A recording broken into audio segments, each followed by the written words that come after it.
예수님의 말씀입니다. 경청하십시오. 그 후에 예수께서 나가사 레위라 하는 세리가 세관에 앉아 있는 것을 보시고 나를 따르라 하시니 그가 모든 것을 버리고 일어나 따르니라. 레위가 예수를 위하여 자기 집에서 큰 잔치를 하니 세리와 다른 사람이 많이 함께 앉아 있는지라. 바리새인과 그들의 서기관들이 그 제자들을 비방하여 이르되 너희가 어찌하여 세리와 죄인과 함께 먹고 마시느냐.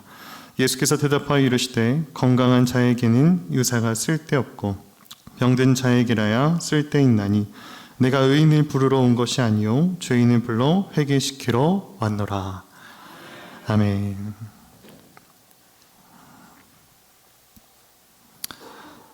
새벽뿐만 아니라 이렇게 또 하나님의 말씀을 사모하여 모인 여러분들의 그 마음을 하나님께서 은혜로 또한 하나님의 사랑으로 온전히 채워주시기를 소망합니다.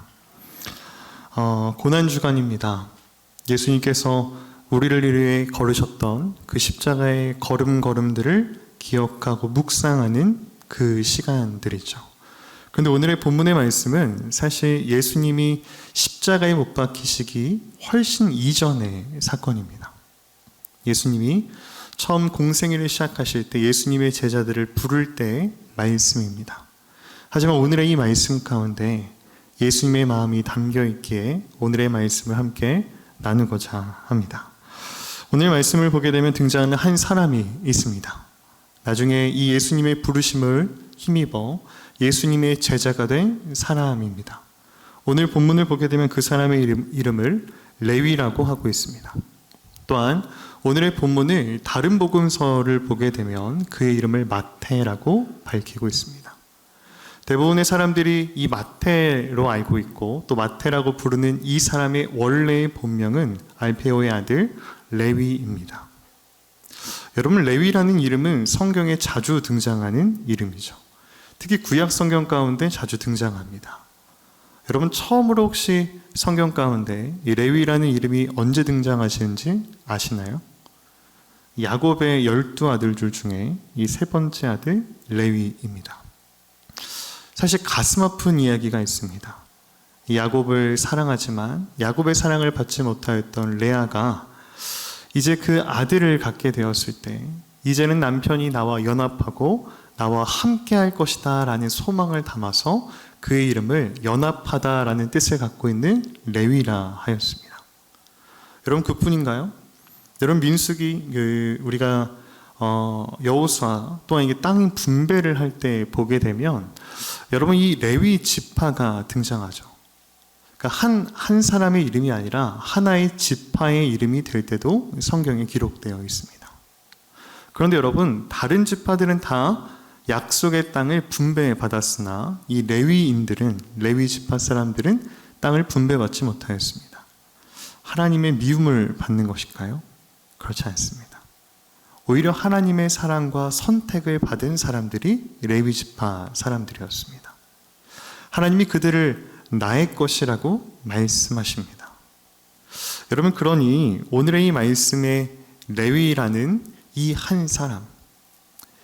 한 사람의 이름을 지어준 부모님은 어떠한 마음을 가지고 자신의 아들의 이름을 레위라고 지었을까요?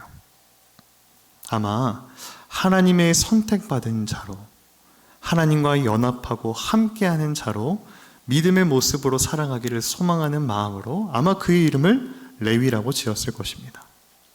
그런데 여러분, 오늘의 말씀 가운데 이 레위라고 하는 사람이 무엇이라고 기록되어 있나요? 27절의 말씀을 보면 이렇게 이야기합니다.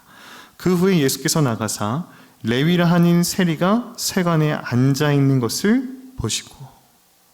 여러분, 레위라는 사람은 하나님과 연합하여 하나님의 선택을 받은 믿음의 사람으로 살아가기를 소망하였던 그 바람과는 다르게 세리의 모습으로 오늘 본문 앞에 서 있습니다. 여러분, 세리가 누군지 여러분들이 이미 너무 잘 아실 것이라고 생각합니다. 이스라엘은 로마의 식민지였습니다. 이스라엘 사람임에도 불구하고 이 이스라엘 사람들에게 세금을 걷어서 로마 사람들에게 전달하는 직업이 세리죠. 여러분, 어떠한 사람들이 세리가 되었을까요? 기본적으로 권력에 무릎 꿇고 자신을 드높이고자 하는 사람도 세리가 될 것입니다. 근데 여러분, 그 당시의 자료들을 보게 되면 꼭 그러한 사람만이 아니라, 욕심 있고 야망 있는 사람만이 아니라 특별히 그 당시에 가난하고 가난했던 사람도 레위 이 세리가 되었다라고 합니다. 여러분, 레위가 어떻게 이 세리가 되었을까요? 사실 성경에서 우리가 그의 모습과 그의 모든 삶을 알지 못하기에 어떠한 이유를 가지고 그가 세리가 됐는지는 알지 못합니다. 하지만 분명한 것은 그가 그의 욕심과 야망으로 인하여서 로마에 무릎 꿇고 다른 자신들의 이 동족들을 배반하고 힘들게 하며 그 세리의 자리에 앉은 것은 아니라는 것입니다. 왜냐하면 오늘 그를 향한 예수님의 부름, 나를 따르라 하시는 예수님의 부름 앞에 그가 어떻게 하였나요? 27절의 말씀, 28절의 말씀을 보면 이렇게 얘기합니다. 그가 모든 것을 버리고 일어나 따르니라. 여러분, 그가 정말로 재산과 자신의 권력과 자신이 누리는 모든 것을 위해서 살아가는 사람이었다면, 그가 그것이 모든 자신의 인생에 가장 귀한 것이었다면, 여러분, 어떻게 그가 그것을 모두 다 버리고 예수님을 따라갈 수 있을까요? 여러분, 그는 예수님이 누군지를 보게 됩니다. 그리고 나를 따르라는 그 예수님 앞에 나머지의 제자들이 자신의 구물을 버리고 모든 것을 버리고 예수님을 따랐던 것처럼, 자신이 그동안 세리로서 누리고 있었던 모든 것, 자기가 쌓아놓았던 모든 것을 다 버려두고 세간을 버려두고 예수님을 따르기로 결단합니다. 어찌 보면 그의 부모의 소망처럼 세리의 이름이 아니라 원래의 레위라는 이름처럼 하나님과 함께하고자 하는, 연합하고 하나님의 선택을 받은 자로 레위라는 인생으로 살아가기를 결단하는 순간인 것이죠. 여러분, 그 결단을 예수님이 얼마나 기뻐하셨을까요? 하나님이 그 모습을 보고 얼마나 기뻐하셨을까요? 여러분, 오늘의 말씀을 보게 되면 29절의 말씀 가운데 레위가 예수를 위하여 자기 집에 큰 잔치를 하였다라고 합니다. 여러분, 이 큰 잔치가 무슨 잔치일까요? 여러분, 그가 다른 사람들에게 공개하는 것이죠. 여러분, 나는 이제 더 이상 세리로 살고 싶지 않습니다. 나는 이제 내 인생을 바쳐서 따를 분을 찾았습니다. 예수를 위하여 큰 잔치를 여는 것이죠. 이젠 내 인생이 세리가 아니라 이 예수님을 따라가는 예수님의 제자로 살고 싶습니다라는 그의 마음의 결단입니다. 세리였던 그가 세리가 아닌 다른 모습으로 변화되는 장면이죠. 이렇게 아름다운 장면 앞에 오늘의 말씀은 이렇게 얘기합니다. 30절입니다. 바리새인들과 그들의 서기관들이 그 제자들을 비방하여 이르되 너희가 어찌하여 세리와 죄인과 함께 먹고 마시느냐. 여러분, 바리새인들과 그들의 서기관들이 무엇이라고 합니까? 예수님과 예수님의 제자들이 누구와 함께 있는 것을 보고 비방합니까? 세리와 죄인들과 함께 있는 것을 보고 비방하는 것이죠. 여러분, 그 자리는 결단의 자리입니다. 고백의 자리입니다. 기쁨의 자리입니다. 그런데 그들은 그 마음을 꺾고자 합니다. 오히려 그들의 신분, 세리라는 모습으로 그들을 비방하기 시작합니다. 예수님을 비방하고자 합니다. 여러분, 오늘의 말씀을 보면 이 본문을 이 깔뱅은 두 가지로 이야기합니다. 첫 번째로 바리새인들과 이 서기관들이 그리스도의 사명이 무엇인지 모른다라고 이야기합니다. 그러니 그들은 예수님이 누군지를 깨닫지 못하였다라는 것이죠. 여러분, 예수님은 어떠한 분이십니까? 여러분, 예수님이 이 땅 가운데 왜 오셨습니까? 예수님은 왜 지금 이 순간 앞에 세리인 레위를 부르셨을까요? 여러분, 그들의 비방 앞에 예수님께서 이렇게 말씀하십니다. 건강한 자에게는 의사가 쓸데없고 병든 자에게라야 쓸데있나니 내가 의인을 부르러 온 것이 아니요 죄인을 불러 회개시키러 왔노라.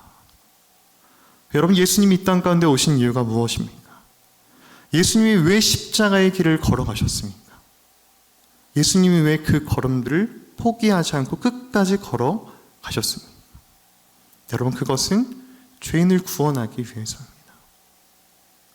레위를 구원하기 위해서입니다. 우리를 구원하기 위해서입니다. 여러분, 예수님은 우리가 얼마나 죄악된지, 얼마나 나약한지를 모르기 때문에 우리를 용서하는 것이 아니라 그것을 알지만 사랑하시기에 용서하시는 것입니다. 예수님이 누구인지를 아는 것이 은혜입니다. 예수님이 우리에게 주신 것이 무엇인지를 깨닫고 그것을 누리는 것이 은혜입니다. 여러분, 깔병은 또한 오늘의 말씀을 보며 이 바리새인들과 서기관들을 향해 이렇게 얘기합니다.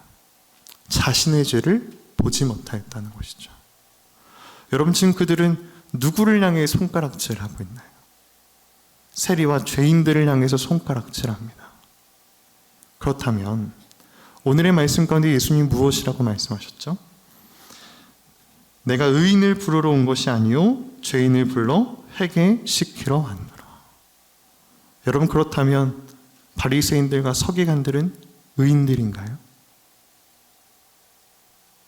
예수님 분명하게 말씀하셨습니다. 나는 의인을 위해서 온 것이 아니라는 것이죠. 여러분, 예수님 이 땅 가운데 오셔서 십자가의 복음을 허락하셨습니다. 우리를 용서하셨습니다. 그런데 그 용서는 누구를 위한 것인가요? 죄인을 위한 것입니다. 예수님 없이도 내가 의롭다 이야기하는 자들, 예수님 없이도 나는 완벽하다 하는 자들은 여러분, 예수님의 그 구원을 온전히 받아들이지 못합니다. 여러분, 예수님의 구원은 누구에게 있는 것인가요? 내가 죄인임을 깨닫고 고백하는 자의 것입니다. 그런데 여러분, 진정으로 자신의 죄를 깨닫는 사람들의 세 가지의 특징이 있습니다. 첫 번째는 하나님께 감사함을 안다는 것이죠. 내가 잘나서 하나님이 나를 사랑하는 것이 아니라 내가 부족하고 죄인임에도 불구하고 나를 사랑하시는구나 하는 그 하나님에 대한 감격이 있는 것이죠. 여러분, 두 번째는 무엇인지 아시나요? 교만하지 않는 것입니다. 내가 조금 선한 일을 행하였다 해서 내가 의롭다 여겨지는 것이 아니라 내가 얼마나 부족한 죄인지 깨닫게 되면 하나님 앞에 나를 자랑할 수가 없게 되는 것입니다. 나의 구원은 나의 것이 아닙니다. 하나님께서 우리에게 주신 선물이자 은혜입니다. 마지막 세 번째가 무엇인가요? 다른 사람을 손가락질할 수 없다는 것입니다. 여러분, 우리들의 마음에 계속 찾아오는 참으로 못된 마음 중에 하나는 저들보다 내가 낫다라는 마음입니다. 그런데 여러분, 우리가 정말로 나은 사람인가요? 정말로 그 나은 모습 때문에 예수님이 우리를 사랑하신 것인가요? 여러분, 바리새인들과 서기관들은 떳떳한 사람들일까요?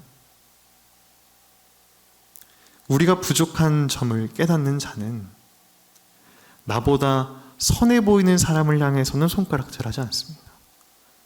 나보다 조금 더 부족해 보이는 사람을 향해서 손가락질을 합니다. 그런데 여러분, 예수님의 눈에서 볼 때 우리는 너무나 똑같은 모습이죠. 그러기에 여러분, 자신의 죄를 진정으로 깨닫는 사람은 남을 손가락질하고 그 사람을 저주하지 않습니다.